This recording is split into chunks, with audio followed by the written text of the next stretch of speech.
صحيت من العملية ركبتك بتوجعك طبيعي، بس في ألم لازم تخاف منه. بعد عملية إعادة بناء الرباط الصليبي الألم جزء طبيعي من رحلة الشفاء، بيختلف من شخص للتاني حسب نوع الرقعة أو الزرعة أو الرباط الجديد، وكذلك تحملك الشخصي وخطة التأهيل. الألم الطبيعي بيظهر خلال أول 7 ل10 أيام، بيكون في موضع الجراحة أو عند الحركة أو مع بداية التمارين. غالبا بيقل تدريجيا يوم بعد يوم، بيستجيب للمسكنات كمادة التلج وكذلك رفع الطرف لأعلى. طيب إمتى الألم يكون مقلق؟ لو الألم بيزيد مع الوقت بدل ما يقل، أو الألم بيصاحبه تورم شديد أو احمرار أو سخونة في الركبة، أو حتى الألم مستمر حتى مع الراحة. لو رجلك بدأت تنتفخ بالكامل أو حسيت بتنميل أو ضعف، أو الألم بيمنعك تماما من تحريك ركبتك أو الوقوف عليه. الألم المفاجئ بعد ما تكون بدأت تتحسن أو رجوع تورم كبير، ده علامة خطر، خصوصا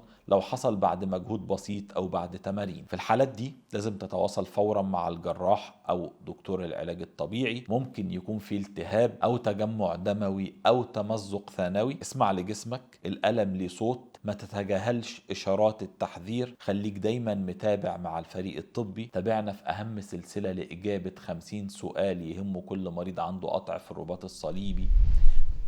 ركبتك لسه مورمة بعد العملية؟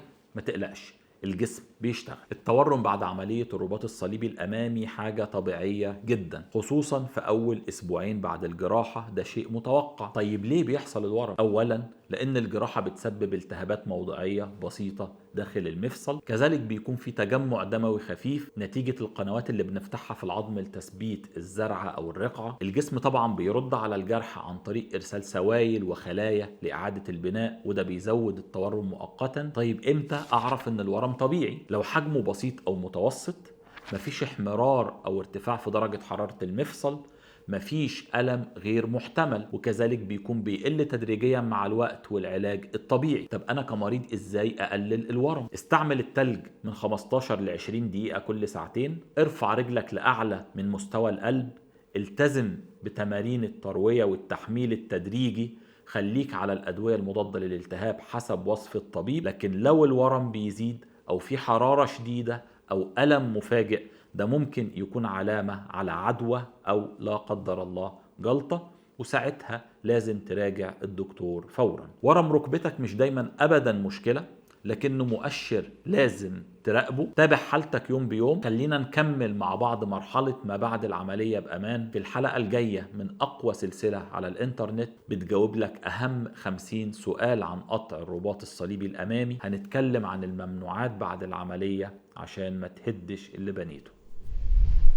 عملت عملية إعادة بناء للرباط الصليبي؟ ممتاز، بس خلي بالك في حاجات ممكن تهد تعبك في لحظات. بعد عملية إعادة بناء الرباط الصليبي الأمامي في أخطاء شائعة وممارسات ممكن تبطل نتيجة العملية وتؤدي لحدوث مضاعفات، وهعرفك النهاردة أهم الممنوعات. رقم 1، المشي بدون عكازات في أول أسبوعين. لو بدأت تمشي وتحمل وزن كامل على رجلك قبل الطبيب ما يسمح لك، انت بتعرض الرقعة أو الزرعة للفشل. تني الركبة بشكل زائد بدري. ممنوع تحاول توصل ل 130 أو 140 درجة بسرعة، ده ممكن يؤدي لإصابة أو قطع أو تورم حاد في ركبتك. إنك تسيب العلاج الطبيعي أو تأجله. كل يوم تأخير ده بيساوي تيبس في المفصل، ضعف في العضلات، تأخر في العودة للمشي بشكل طبيعي. من الحاجات اللي ممكن تضيع تعبك في العملية هو انك تبدأ قيادة السيارة بدري. ما تسوقش قبل مرور من 4 ل 6 أسابيع، يعني بعد استعادة التحكم الكامل في العضلات وكذلك الانتباه. الجلوس الطويل كذلك أو عدم رفع الساق ده بيزيد احتمالية حدوث التورم، خصوصا أول 10 أيام. الرياضة بدون إذن طبي. العودة العشوائية لممارسة الرياضة قبل انتهاء التأهيل تعني خطر شديد على رباطك الجديد. بعد العملية الاستشفاء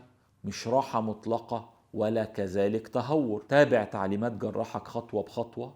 اسأل عن كل تفصيلة مش واضحة. تابعني في أقوى سلسلة على الإنترنت لإجابة أهم 50 سؤال عن قطع الرباط الصليبي الأمامي.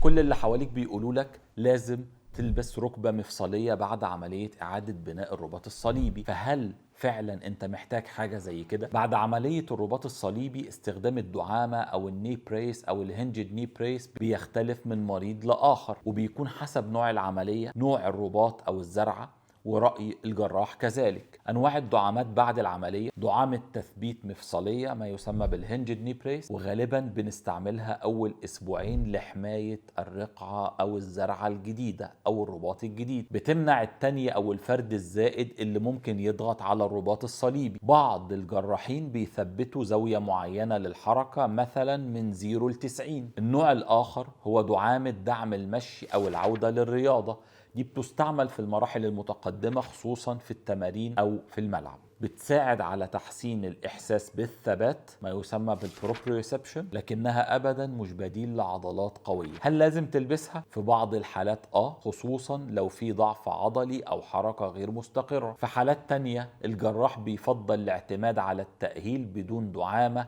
علشان ما تعتمدش عليها نفسيا. الدراسات أثبتت أن الدعامات مفيدة في الدعم النفسي والاستقرار المؤقت، لكن التأهيل هو قطعا الأساس. اسأل جراحك هل أحتاج دعامة والإمتى، وخلي بالك الركبة بتحميها العضلات الأقوى مش الدعامة. تابعني في السلسلة دي، والسؤال اللي جاي: إمتى أقدر أرجع أصلي على ركبتي بشكل طبيعي؟ كل حاجة ماشية تمام بعد العملية الحمد لله، بس امتى تشيل الغرز ومين يشيلها؟ الغرز بعد عملية إعادة بناء الرباط الصليبي عادة بتكون صغيرة لأن العملية بنعملها بالمنظار، لكن السؤال المهم امتى تتشال؟ التوقيت المعتاد بيكون بين اليوم العاشر لليوم ال14 بعد العملية. لو الغرز قابلة للذوبان بتتحلل تلقائيا، ممكن تسيبها والجسم هيمتصها. لو غرز تقليدية غير قابلة للذوبان، الطبيب أو الممرض هيشيلها يدويا في العيادة. تعمل ايه قبل رفع الغرز؟ بتحافظ على نظافة الجرح، بتمنع أي التهابات أو رطوبة زايدة، بتتابع احمرار الجرح أو لا قدر الله ظهور أي إفرازات، لأن ده ممكن يأخر موعد إزالة الغرز. وأهم من ده، ما تحاولش تشيلها في البيت أبدا، لازم تتشال تحت إشراف طبي عشان نتأكد إن الجلد التئم بشكل جيد ومفيش أي عدوى. غرز العملية أبدا مش نهاية القصة، لازم تتشال في الوقت الصح بالطريقة الصح. تابع طبيبك، احضر زياراتك بعد 10 ل 14 يوم بدون تأخير. تابعني في أقوى سلسلة على الإنترنت بنجاوب فيها أهم 50 سؤال عن قطع الرباط الصليبي الأمامي.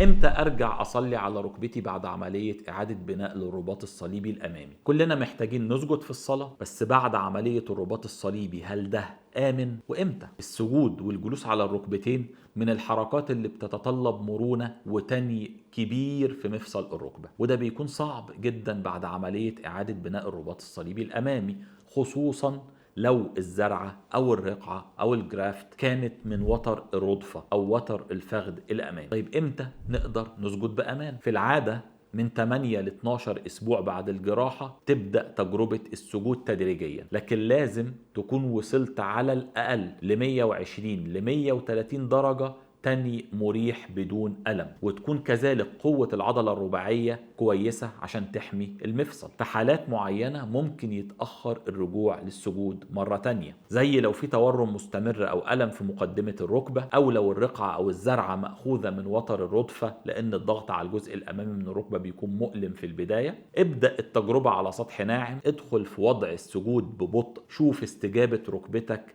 لو حسيت بألم شديد أو ضغط استنى شوية وارجع مرة تانية للتأهيل. السجود مش ممنوع بعد العملية، لكنه محتاج صبر وتهيئة. اسأل الدكتور اللي عمل لك العملية أو دكتور العلاج الطبيعي عن الوقت المناسب ليك شخصيا، وابدأ العودة للسجود بأمان وبشكل تدريجي. تابعني في أقوى سلسلة على الإنترنت لإجابة أهم 50 سؤال عن قطع الرباط الصليبي الأمامي.